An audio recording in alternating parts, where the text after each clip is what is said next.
Fajar's small hands, smudged with dirt from playing in the dusty yard, clutched a worn wooden toy car. His home, a small, single-story house with peeling paint, was a far cry from the glossy images of houses he saw in magazines. But it was home, and his mother Ibu was the heart of it.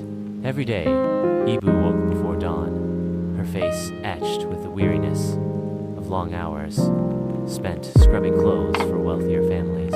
She worked tirelessly, her hands rough and calloused, to provide for Fajar and his two younger siblings. Fajar watched her, his small heart aching with a love that mirrored the immense sacrifices she made. He would often sit by her side, quietly playing with his car, the rhythmic swish of her scrubbing a constant background hum to his simple games. He understood, even at a young age, that his mother's work was the only thing standing between them and a life of even greater hardship. As Fajar grew older, the weight of their circumstances grew heavier.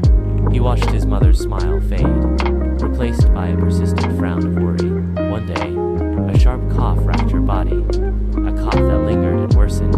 The diagnosis was harsh, a serious illness requiring expensive treatment.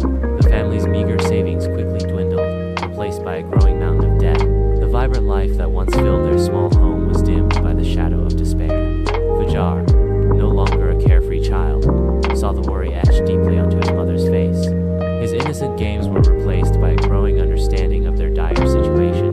The reality hit Fajar hard when he saw his mother collapse from exhaustion one evening. His small hands could no longer hold his toy car. He made a difficult decision. He had to leave school. He found odd jobs, working long hours under the scorching sun, his small frame bending under the weight of heavy baskets and demanding tasks.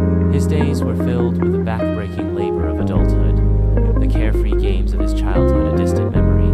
He knew that his education was a dream deferred, but providing for his family had become his most immediate and urgent priority. He sent every cent he earned home, his heart heavy, yet filled with a fierce determination to alleviate his mother's suffering.